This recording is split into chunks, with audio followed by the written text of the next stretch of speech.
스위스 베른의 한 가정집. 두 명의 자매 중 언니로 보이는 사람이 동생에게 화를 냅니다.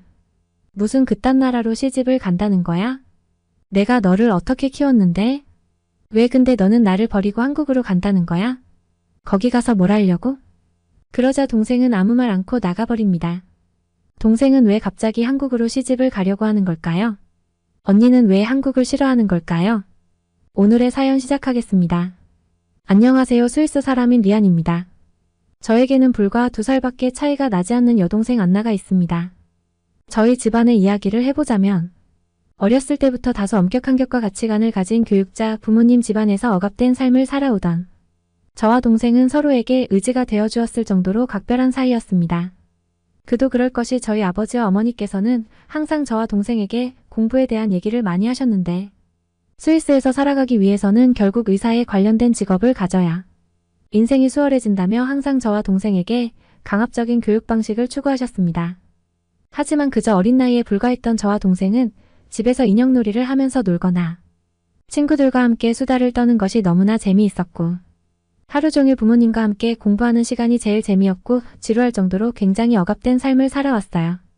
고등학교를 졸업하기 직전까지 서로가 똑같은 학교에 다녔던 저와 동생은 매일 학교를 마치자마자 집으로 돌아와 하기도 싫은 공부를 부모님과 함께 해야만 했고 이러한 생활을 무려 고등학교를 졸업하는 시기인 약 10년 동안 하게 되었죠.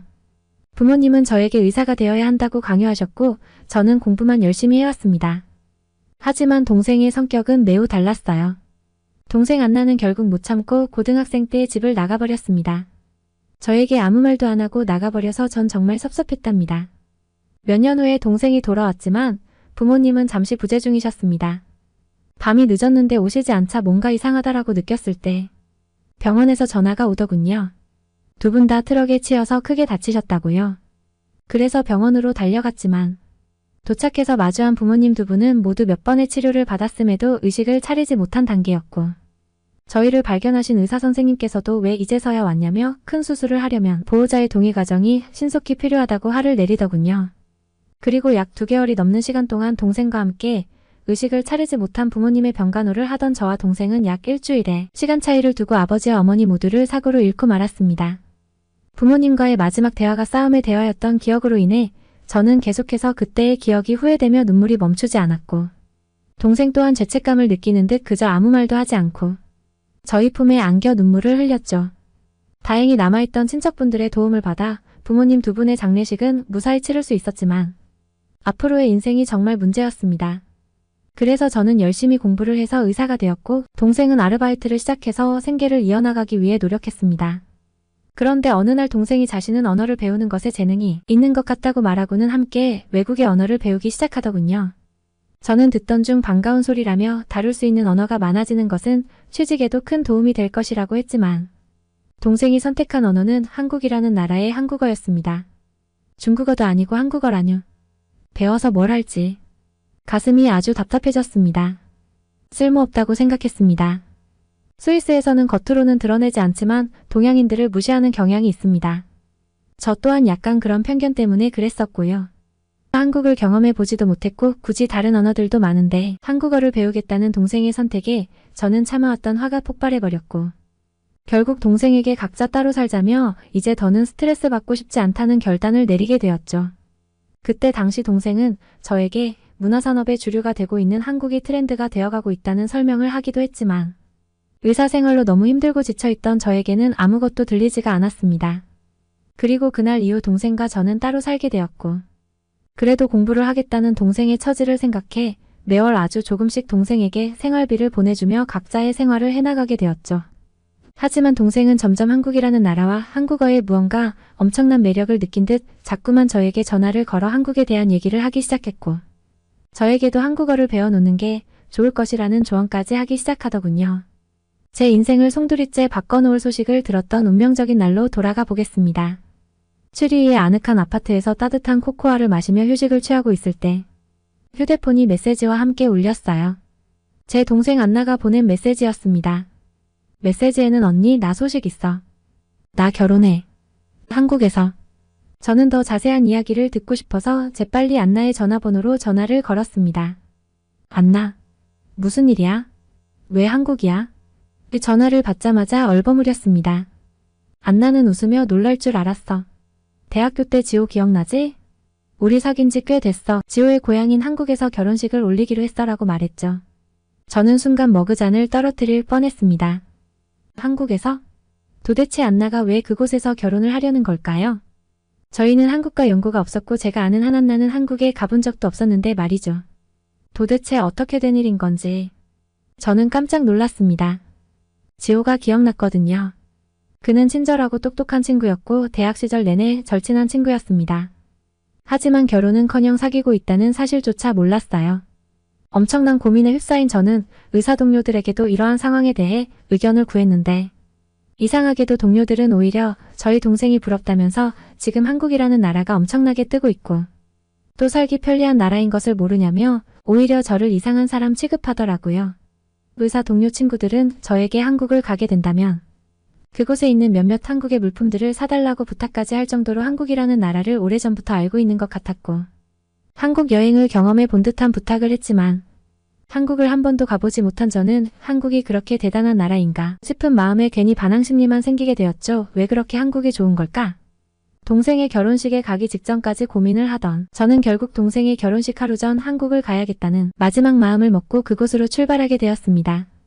가족도 없이 혼자 남겨질 동생의 결혼식 모습에 그것은 못할 짓이라는 생각이 들었고 또한 한국이 너무 궁금해서 참지 못했던 마음 두 가지였죠.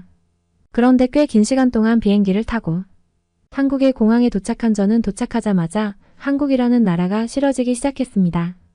도착하자마자 한국에는 엄청난 폭우와 태풍이 동반되어 기상 상황이 좋지 않았는데 가까스로 저희 비행기가 착륙하자마자 기상은 악화되면서 모든 비행기가 결항되기 시작했고 공항 내부에는 수많은 외국인과 한국인들이 갑작스럽게 결항된 비행기에 이러지도 저러지도 못하는 후진국다운 난잡함이 보이기 시작했기 때문이죠. 엄청난 폭우에 저 또한 공항에 고립되어 버렸고 지금의 한국이라는 나라와 이곳에 공항이 의사 동료들과 동생이 그렇게나 극찬한 한국이 맞을까라는 생각에 빠져 잠깐 공항 의자에서 잠에 들고 말았습니다. 그런데 시끄러운 공항의 안내 방송 소리에 잠에서 깨게 된 저는 수백 명의 사람들이 어딘가로 이동하는 것을 보았고 곧이어 영어 안내 방송으로 기상 악화로 인해 준비해 놓은 공항 내부 호텔에서 관광객들은 휴식을 취해달라는 충격적인 말에 현실을 믿을 수가 없었어요. 한국을 제외한 많은 나라들을 다녀보았지만 이처럼 기상이 안 좋을 때는 그저 공항 바닥에 상자를 깔고 누워 자는 것이 전부였는데 한국의 공항은 비행기의 결항과 외부 교통수단의 움직임이 힘들어지자 공항 내부 대기 관광객들을 위해 모든 휴식시설을 개방했으니 그곳에서 무료로 휴식을 취하라는 믿을 수 없는 현실이 펼쳐지기 시작했습니다.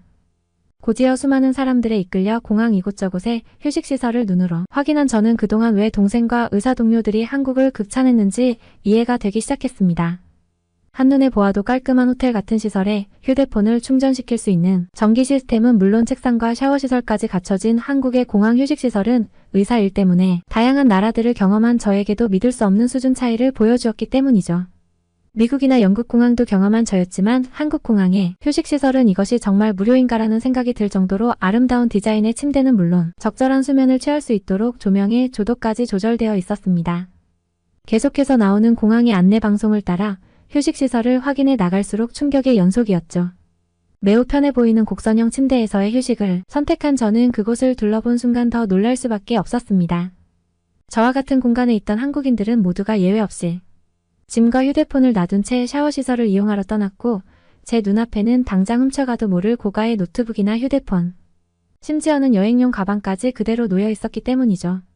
주위를 둘러보니 저와 같은 외국인들만 저처럼 앞에 놓여있는 상황을 보라며 자신들끼리 놀라워하고 있었고 한국인들은 다른 사람들이 놓고 간 물건에는 전혀 관심이 없는 것처럼 보였습니다.